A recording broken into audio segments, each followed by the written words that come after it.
Seja muito bem-vindo ao canal do Clube Saúde e Plenitude.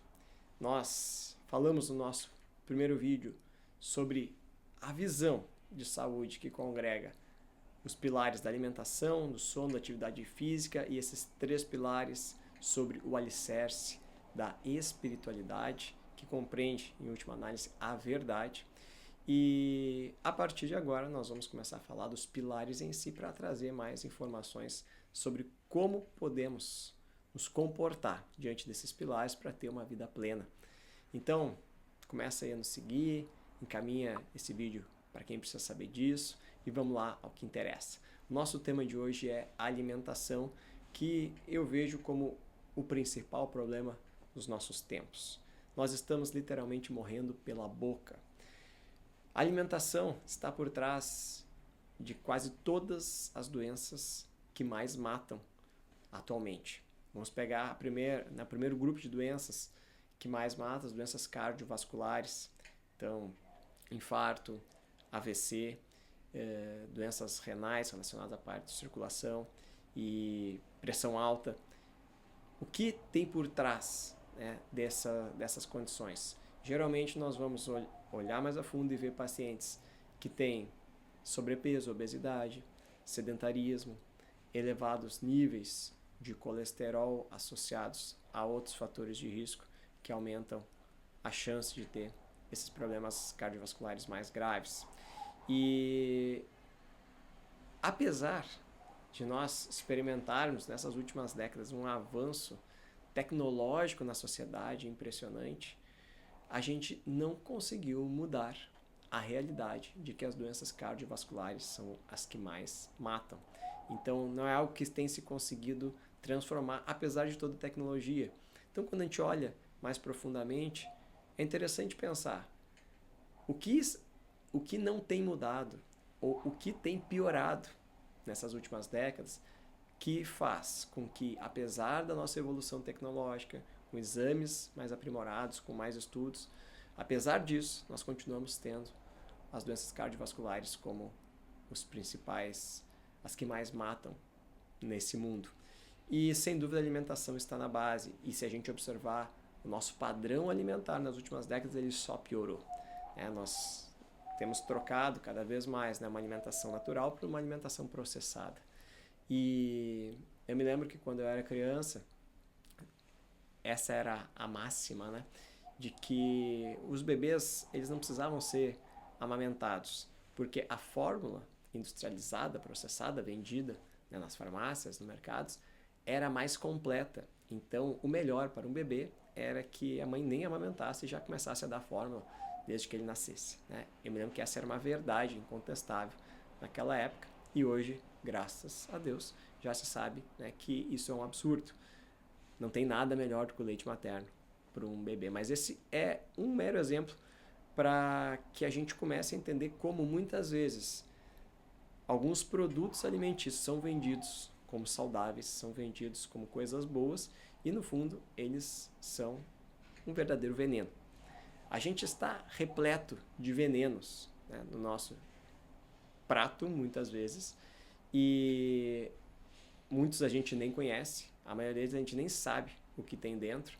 Mas qual é a diferença desses venenos? É que eles não nos matam imediatamente. É uma morte lenta. Então, são várias décadas até que a gente tenha problemas como a diabetes, como a obstrução dos vasos do coração ou dos vasos do cérebro. Então, lentamente a gente vai se intoxicando com a nossa alimentação e com o tempo vamos desenvolvendo essas condições crônicas. Temos doenças autoimunes também relacionadas à alimentação, temos problemas de saúde mental, demência, né? Como se fala que em boa parte as demências poderiam ser consideradas como um diabetes tipo 3, porque o excesso de açúcar ao longo da vida pode favorecer essa inflamação cerebral que vai culminar com o quadro demencial, né, na terceira idade. Então, alimentos são um ponto-chave para a gente transformar a nossa vida. Você olhar para o que você está comendo. E como que a gente pode ter uma alimentação o mais saudável possível? Algumas dicas, algumas orientações para você considerar no seu dia a dia. Procure, no máximo possível, comer comida de verdade. Alimentos que estejam prontos na natureza. Então a gente vai ter os vegetais, a gente vai ter verduras, a gente vai ter frutas, a gente vai ter as proteínas, o ovo, a carne. São alimentos que praticamente não tem nenhum processamento industrial, né? Tem um processamento mínimo para chegar à nossa mesa. Esses alimentos in natura são os que têm as menores cargas tóxicas disponíveis, né, entre os alimentos que nós temos disponível. Se você comprar um alimento processado, procure alimentos minimamente processados. Mas entenda que quanto mais processado um alimento, geralmente mais agressivo, mais prejudicial à saúde ele é. Por muito tempo se falou muito bem dos óleos, né, ultraprocessados, óleos vegetais, e hoje nós sabemos que esses óleos não são interessantes para a saúde, em virtude, entre outras coisas, né, da sua concentração alta de ômega 6 e de um potencial inflamatório. Então, olhar para o que nós estamos comendo e buscar os alimentos mais naturais, os alimentos mais verdadeiros, os alimentos que estão prontos na natureza, isso é um caminho para já transformar a nossa saúde. Comece a fazer essa distinção entre alimentos e produtos alimentícios. Entenda que boa parte das coisas que você encontra no mercado não são verdadeiramente alimentos, mas são produtos alimentícios. Passaram por um grande processamento e é vendido como algo para que a gente coma. Mas ali a gente não tem, de fato, a densidade nutricional e a distribuição adequada de nutrientes. Geralmente a gente vai ter uma carga alta de carboidratos, uma carga alta de calorias, ou uma carga alta de conservantes, de químicos, e isso vai acabar prejudicando. Tem alguns alimentos que nós observamos na prática que, para algumas pessoas, parecem trazer um prejuízo inflamatório maior, com sintomas mais proeminentes, sintomas intestinais, fadiga, dores de cabeça. Então, a gente vê alimentos como é o caso do glúten, que uma parcela significativa das pessoas tem certos sintomas associados, porém, como se está comendo todos os dias, muitas vezes elas não conseguem fazer essa distinção. E aí, quando a gente propõe uma dieta, um período sem glúten, a pessoa geralmente percebe uma melhora, né? Reduz sintomas intestinais, reduz inchaço, reduz fadiga, reduz dores de cabeça, melhora o trânsito intestinal. Então, esse é um dos alimentos que estão mais presentes na nossa dieta e que muitas vezes estão causando sintomas. E a gente pode pensar, Bruno, mas o glúten, né, o pão, um alimento que está presente desde os tempos de Jesus, como que pode esse pão não nos fazer bem? Na verdade, quando a gente compra um pão pronto, a gente tem muitas vezes muitas outras coisas, além do glúten, ali presentes, como químicos, conservantes, que podem ser por si só agressores ao nosso organismo. E existe o fator também de nós olharmos para o trigo atualmente, que é um trigo geneticamente manipulado, não é como o trigo selvagem que nós tínhamos lá no tempo de Jesus. Então, nessa manipulação genética do trigo, a gente tem uma alteração do número de cromossomos do trigo. E o que isso leva na prática? Leva a uma alteração na proteína do glúten, do trigo, que é a gliadina. Então, a gliadina é essa proteína que precisa ser digerida no nosso organismo, e a gente tem indícios mostrando que a gliadina do trigo atual é uma gliadina mais resistente, mais difícil de ser digerida, e por isso ela pode trazer mais trabalho ao intestino e até mesmo um potencial inflamatório maior.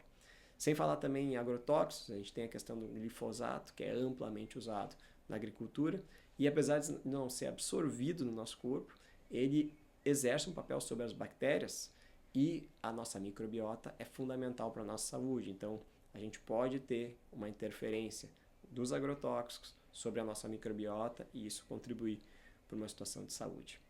Além do glúten, sem dúvida a gente precisa falar do açúcar. O açúcar é um grande problema. Ele tem essa natureza quase viciante, né?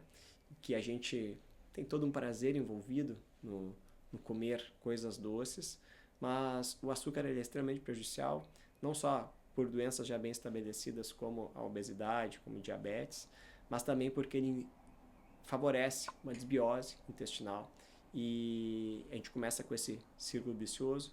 Então, como açúcar, sinto prazer, vou ganhando peso, vou cultivando a minha desbiose e isso vai levando a doenças crônicas com o passar do tempo.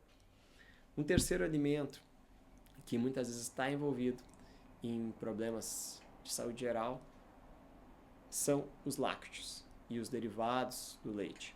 Não é para todas as pessoas, mas a gente vê também uma parcela significativa da população tendo sintomas relacionados aos lácteos. Eu observo na minha prática que muitas vezes quem consegue consumir um leite mais natural, ou seja, tirado da vaca, né, sem um processamento, geralmente não tem tantos sintomas. Mas muitas pessoas que consomem os derivados do leite de forma mais processada, então os queijos e leites que já chegam aos nossos mercados, têm mais sintomas, seja da parte intestinal, seja da parte das zonas de pele. Às vezes nós temos questões alérgicas relacionadas, questões de via aérea também. Já tive pacientes, principalmente crianças, que quando a gente faz uma dieta com restrição de lácteos, a gente tem uma melhora significativa da rinite. Então, são situações que a gente tem que olhar. A gente muitas vezes não encontra muitos estudos falando sobre isso e sendo taxativos nessa relação, mas eu acredito que cada paciente é único e não tem como a gente ajudar um paciente sem olhar para a sua nutrição, para a sua alimentação.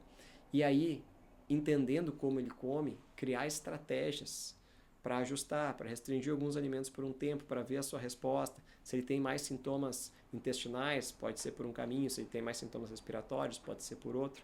E aí a gente consegue organizar. Mas a estratégia alimentar do paciente é algo fundamental, por isso eu faço questão de trabalhar com as nutricionistas para alinhar esse caminho alimentar, que é fundamental para ter saúde, é um pilar essencial. E a gente pode pular, né, para um outro tema que está linkado com a alimentação. Eu vou falar rapidamente isso, no futuro a gente faz um vídeo específico para destrinchar melhor, que é o jejum. Quando eu converso sobre jejum com os pacientes, muitos ficam assustados, né, porque ainda existe um tabu sobre o jejum. Um tabu de que nós devemos comer de 3 em 3 horas, né, um tabu de que se ficar em jejum vai passar mal, vai desmaiar, vai ter hipoglicemia. E a verdade é que, para a imensa maioria das pessoas, não existe um risco maior em fazer o jejum. Nosso corpo está preparado para tolerar períodos de jejum. Claro que se você tem alguma doença metabólica específica, se você usa insulina, se você tem alguma condição específica nisso, não faça jejum sem orientação médica. Mas, se você é saudável, o jejum pode ser uma estratégia para a sua saúde. E de que forma, né, o jejum auxilia o nosso corpo?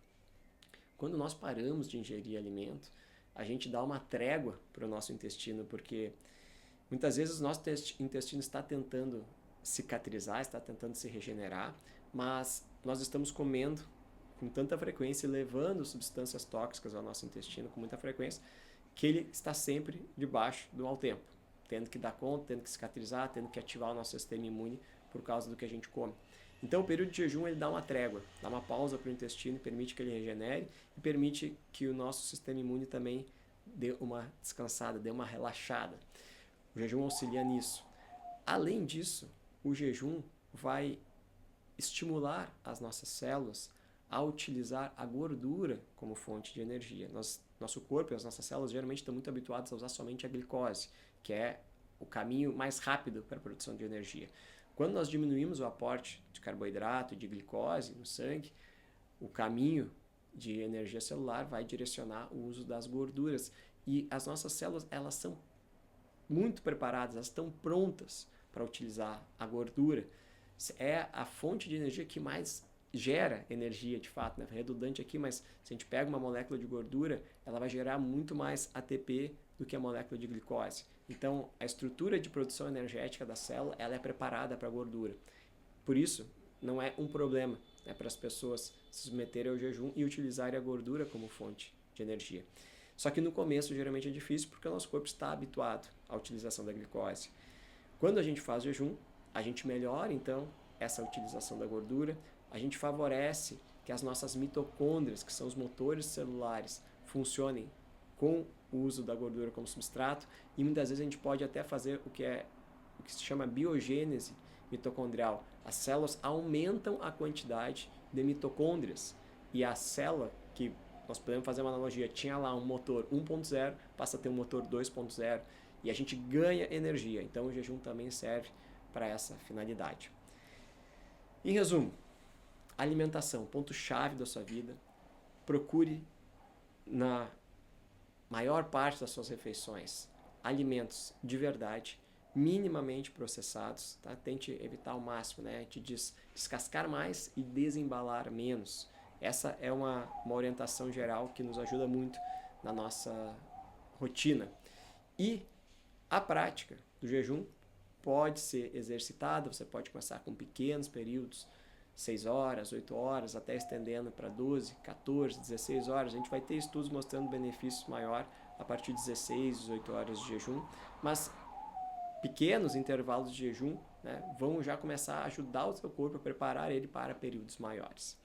Comece a cuidar da alimentação na sua vida e com certeza muitas coisas que você tem sentido vão começar a mudar. Sintomas como dores abdominais, constipação ou diarreia, fadiga crônica, muitas vezes tem por trás um padrão alimentar que está inflamando seu organismo e drenando a energia do seu organismo para dar conta dessa intoxicação alimentar que, infelizmente, a gente faz quase todo dia.